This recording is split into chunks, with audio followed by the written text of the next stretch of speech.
신약성경 8페이지입니다. 마태복음 6장 9절에서 13절 말씀을 우리 합독 같이 읽도록 하겠습니다. 함께 읽겠습니다. 9절부터 13절입니다. 같이 읽겠습니다. 시작. 그러므로 너희는 이렇게 기도하라. 하늘에 계신 우리 아버지여, 이름이 거룩히 여김을 받으시오며 나라가 임하옵시며 뜻이 하늘에서 이루어진 것 같이 땅에서도 이루어지이다. 오늘 우리에게 일용할 양식을 주시옵고 우리가 우리에게 죄 지은 자를 사하여 준 것 같이 우리 죄를 사하여 주시옵고 우리를 시험에 들게 하지 마시옵고 다만 악에서 구하시옵소서. 나라와 권세와 영광이 아버지께 영원히 있사옵나이다. 아멘. 주기도문이었습니다. 우리가 2학기 수요 기도회 이번에 9월, 10월, 11월, 12월 이제 서너 달 동안 우리는 이제 주기도문에 대해서 계속 살펴보았습니다. 오늘은 그 마지막 시간인데요. 주기도문을 마무리하면서 한번 정리하면 좋을 듯합니다. 우리가 사실은 작년부터 수요 독서 모임으로 꾸준히 진행을 했었던 소요리 문답 삶을 읽다를 해서 우리가 소요리 문답을 작년에 1권을 끝냈고요. 그리고 올해 2권을 하고 있었습니다. 네. 올해는 1학기까지 우리가 수요 독서 모임을 했잖아요. 네, 1학기까지 1권에 2권의 상반기까지 끝내면서 앞에 부분에 우리가 구원론, 성경과 성찬, 세례, 기도에 대해서 공부를 했었습니다. 기억이 나실지 모르겠지만 하여튼 했습니다. 그리고 2학기 들면서는 사실은 우리가 주기도문을 했었는데요. 이번 2학기 때 소요리 문답 나머지 부분을 제가 설교 형태로 좀 정리를 해서 진행을 했었습니다. 네. 그래서 우리가 독서 모임 할 때는 자꾸 질문해서 힘들다고 그러고 어려워하시고 그리고 그래서 그러면 똑같이 내용을 할 건데 이번에 우리가 책이 조금 남았잖아요. 그래서 그 책을 마무리를 이제 졌는데요. 네. 소요리 문답 나머지 부분 99 문이 우리가 99 문제를 문이라고 부르거든요. 네. 그래서 99문부터 오늘 107문 이게 끝인데요. 107번까지 주기도문에 대해서 우리가 공부를 함으로써 이제 소요리 문답 삶을 읽다 학원을 오늘로써 이제 끝나게 됐습니다. 그래서 이제 집에 가셔서 보시면 이거 다 어디서 들었는데 하실 게 그대로 지금 우리가 하고 있다고 생각을 하시면 됩니다. 그러면 우리는 지금 작년 한 해 교리 앞부분을 했고요. 올해는 교리 실천 부분을 해서 소요리 문답을 전체를 다 끝내신 것입니다.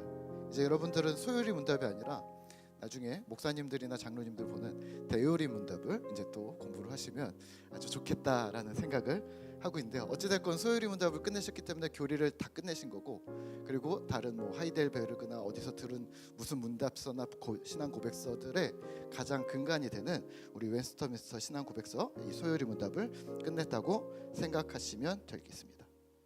자, 여러분들에게는 어떠셨는지 모르겠는데요.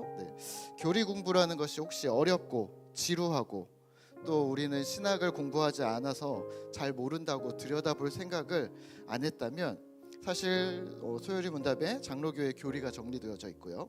우리 교회 생활에서 매일같이 반복되는 부분인 주기도문, 십계명, 그리고 성찬, 세례 이런 모든 부분들이 교리라는 것을 확인하셨을 것입니다. 그러니까 이런 교리들을 공부하면서 그리고 공부를 완료하신 우리는 교회 생활하면서 예배나 기도나 성경을 읽으면서 모든 부분에서 의미가 있다는 것을 기억하셨으면 좋겠습니다. 그리고 특히 모든 신앙의 활동의 중심에는 하나님이 계심을 기억하셔야 합니다. 오늘 주기도문의 마지막 구절인 마태복음 6장 13절의 괄호 부분을 우리가 마무리로 주기도문을 완료하도록 할 텐데요. 우선은요, 시작하기 전에 성경에 괄호가 있는 부분은 왜 그렇게 되어져 있는 걸까요? 여러 가지 이유들을 말을 합니다. 중요해서 그렇다, 설명을 하는 거다, 근데 어느 측면에서는 맞고요, 어느 측면에서는 근데 어찌됐건 포괄적인 의미에서는 다 맞는 말이긴 합니다. 근데 우선은요, 성경은 완전 원본이 없거든요. 예, 진짜 딱 예수님이 들고 다니는 성경 뭐 이런 게 없습니다. 예수님도 성전에 가셔서 빌려다 읽으시고 막 이러셨고 막 이렇고 서로 돌려보고 이랬었던 때라서요. 네. 그래서 아마도 사본이라는 말을 들어보셨을 겁니다. 완전한 원본이 없다는 말은 이런 거죠. 우리 조선 시대나 막 이런 때로 넘어가시면 옛날 사극 이런 거 보시면 그런 거 나오거든요. 이렇게 책방에 가면 책방에서 책을 빌릴 수도 있고 살 수도 있지만 책을 빌리는 사람들은 책을 빌려서 책을 필사를 누구한테 또 돈을 주고 맡기더라고요. 그래서 그 돈을 주고 그대로 사기 어려운 사람들 혹은 한 권이나 두 권밖에 없기 때문에 이렇게 계속해서 필사를 하는데요. 이게 베껴서 썼겠죠. 필사니까 베껴서 쓰는 건데 베낀 걸 또 베끼고 또 베끼고 또 베끼고 이러면서 이게 점점 늘어나는 거죠. 만약에 돌이나 벽에 써놓은 것이 아니라면 진짜 원본이 무엇인지를 말하기 어렵다고 보시면 되시고요. 그건 성경뿐만이 아니라 일부 책으로 된 고전들이 그런 경향들이 많이 있습니다. 그래서 여튼 성경을 얘기한다면 성경을 거꾸로 최대한 원본에 가깝게 만들려고 신뢰할 수 있는 사본들을 모았겠죠. 그리고 거기에 공통적으로 있는 거는 이게 원본이랑 똑같으니까 다 똑같이 있겠지. 그래서 그대로 썼던 거고요.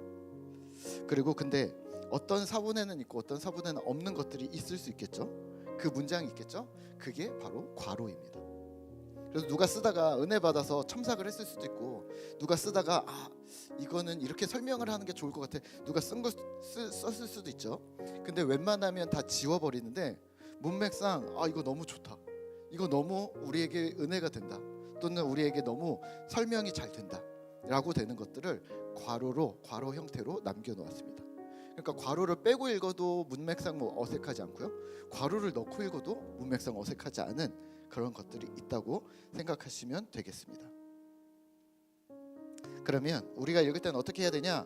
그냥 읽으시면 됩니다. 네. 우리에겐 이 괄호 역시 성경입니다. 자, 주기도문은 이렇게 끝납니다. 13절인데요. 우리를 시험에 들게 하지 마시옵고 다만 악에서 구하시옵소서. 나라와 권세와 영광이 아버지께 영원히 있사옵나이다. 아멘. 이 부분이 괄호로 되어져 있습니다. 나라와 권세와 영광이 아버지께 영원히 있습니다. 우리가 아마도 주기도문 처음 시작하실 때 기억을 하셨을 거예요. 오늘 주기도문을 우리가 한번 쭉 다 읽었는데요.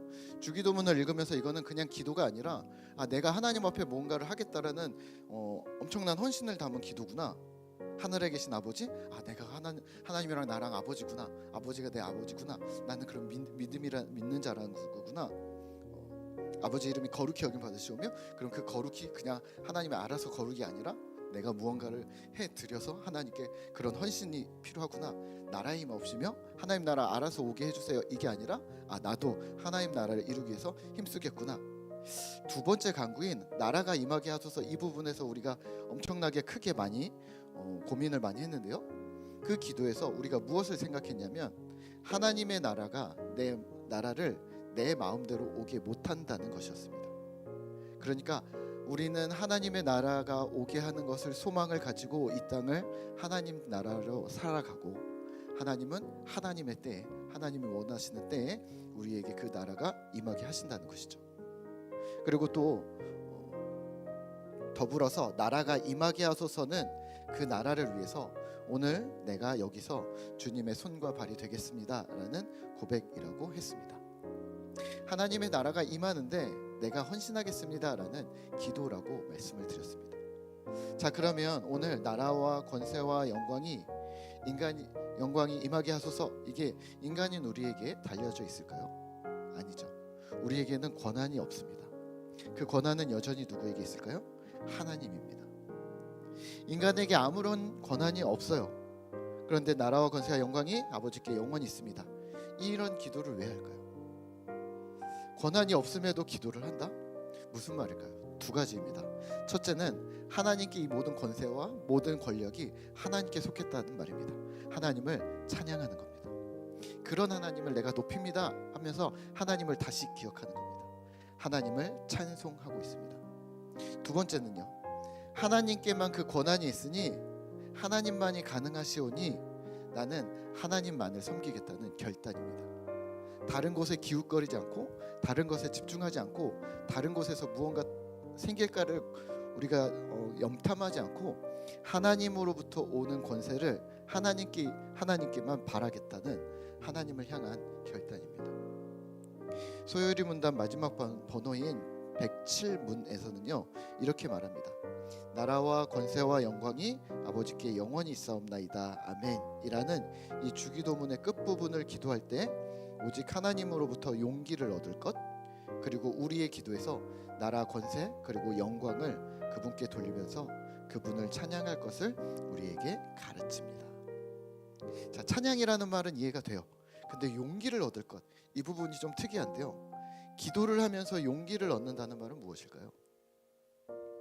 혹시 담대히 기도한다라는 말을 들어보셨을까요? 그겁니다. 내가 잘나서 내가 무언가를 이루어서 담대히가 아니라 나는 자격 없지만 하나님께서 우리를 불쌍히 여기실 거니까, 도우실 거니까, 내 기도를 들어주시려고 마음 쓰실 거니까, 그래서 그 기도의 성공 여부와 관계없이 나는 하나님께 나아가 기도할 수 있다는 말입니다.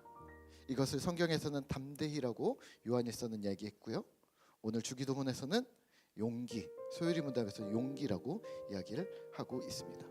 기도하면서 하나님으로부터 용기를 얻는다는 거죠. 다시 말하면 긍휼을 의지하여 기도한다는 말입니다. 오늘 우리가 동일하게 기도를 할 텐데요, 그렇게 기도하셨으면 좋겠습니다. 나는 기도하기에 나는 자격이 없습니다.